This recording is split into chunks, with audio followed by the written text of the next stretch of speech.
Los modos de extinguir obligaciones son actos o hechos jurídicos que liberan al deudor de la prestación a la que está obligada con el acreedor. Uno de los modos existentes es el pago.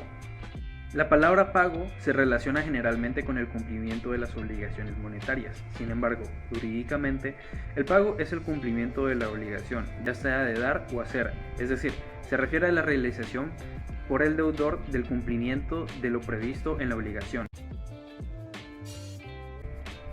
El pago tiene 5 elementos. Como primero tenemos una obligación válida preexistente, que es básicamente que el pago es el cumplimiento de una obligación válida. Supone la existencia de esa obligación válida, pues si ésta es nula o anulable, el deudor no está obligado a realizar el pago y en caso de efectuarlo, salvo en los casos no permitidos por la ley, puede ejercer repetición. Igualmente, el acreedor no puede cobrar, ya que se constituirá en un cobro de lo indebido. Como segundo elemento tenemos la intención de satisfacer la obligación. Es el ánimo o deseo de extinguir la obligación por parte del deudor. Aparte del elemento material o ejecución de la prestación, debe existir el elemento intencional, que consiste en el ánimo o deseo de extinguir la obligación. Como tercer elemento tenemos a los sujetos de pago. Como primero tenemos al sujeto activo, que es el solvens, que es quien realiza el pago. Puede ser el propio deudor o un tercero, quien paga en nombre y prestación del deudor. El sujeto pasivo vendría siendo el accipiens, que es quien recibe el pago. Como cuarto elemento tenemos el objeto de pago, cosa o conducta que se ha comprometido el deudor a realizar o admitir. Y como último y quinto elemento tenemos el lugar de pago.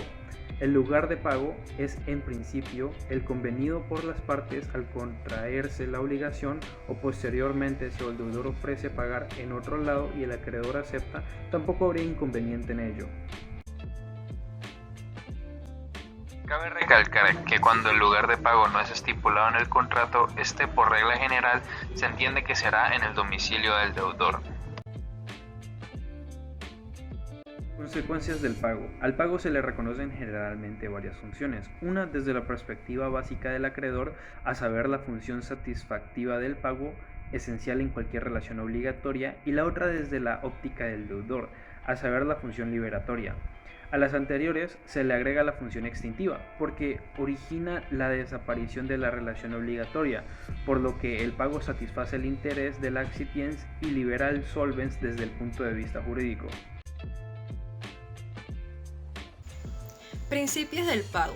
El primer principio es el principio de identidad. Este básicamente dice que se debe cumplir exactamente la prestación debida.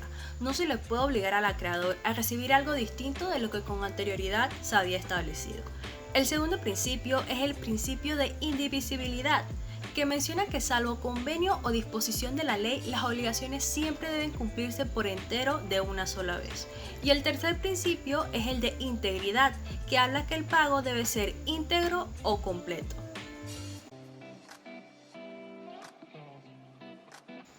Efectos del pago. Como punto número 1 tenemos el reconocimiento de la obligación. Este punto nos dice que el pago tiene el efecto de interrumpir la prescripción, pues supone el reconocimiento de la obligación. En caso de que el pago sea en cuotas, si el deudor paga una de las cuotas, entonces está asumiendo que la deuda existe y por ende deberá abonar las restantes. Como segundo punto tenemos la extinción de la obligación y la liberación del deudor.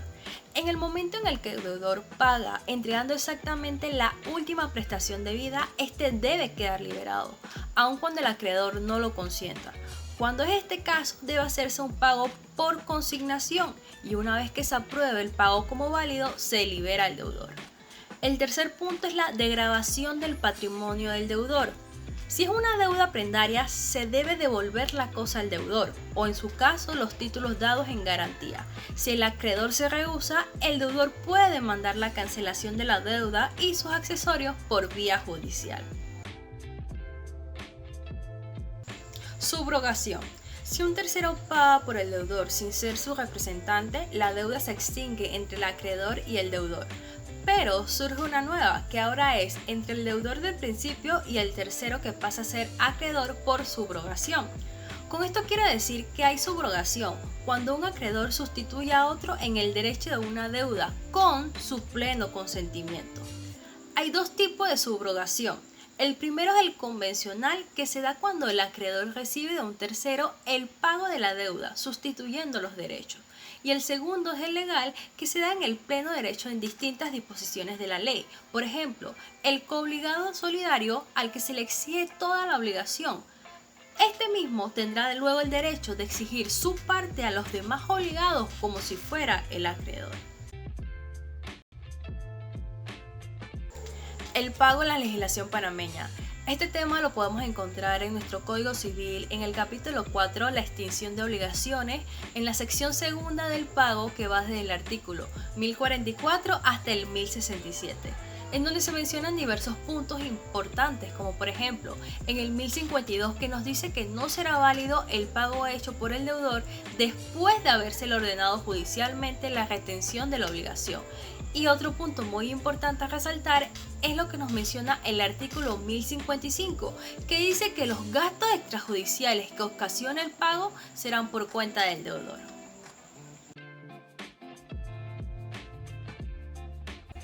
¿Qué es la mora? La mora es el retraso en el cumplimiento de una obligación siempre y cuando no se imposibilite el cumplimiento tardío de la misma, ya que si por el retraso ocasionado en el cumplimiento de la obligación se pierde la posibilidad de cumplir con esta, ya no se constituye una mora, sino un incumplimiento total de la obligación.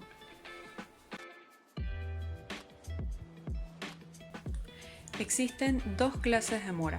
La primera es la mora del deudor, solvendi o en el pago, y ocurre cuando el incumplimiento, aunque tardío, en la obligación, satisface un interés del acreedor y es imputable al deudor. El segundo tipo, que es la mora del acreedor, accipiendi o en recibir la prestación, ocurre cuando, llegado el momento de concluir con la obligación, el acreedor se rehúsa o se niega a recibir lo que le está ofreciendo el deudor.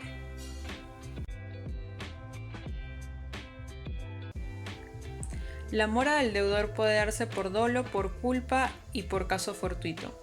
Si se da por caso fortuito, no responde a esta, ya que no tuvo ninguna influencia en que se diera y no pudo preverlo ni evitarlo de ninguna forma.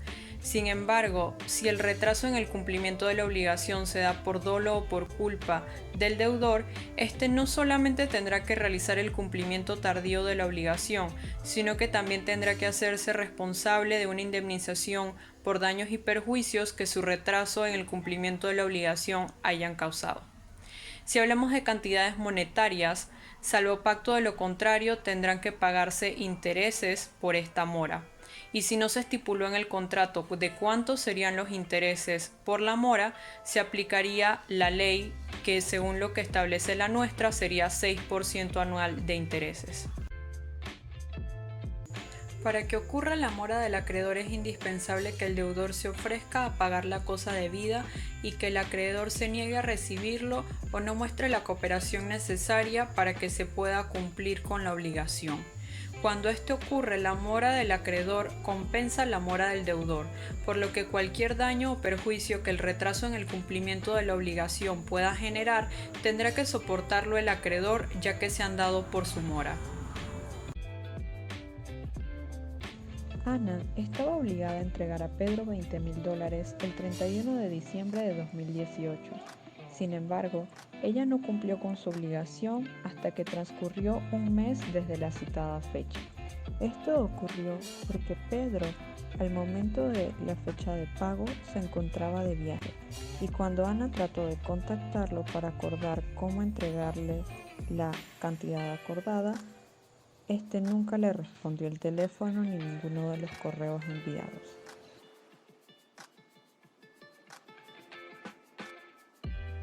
Un mes después, apareció en la casa de Ana alegando que debía pagarle los $20,000, más los intereses no acordados a causa del retraso.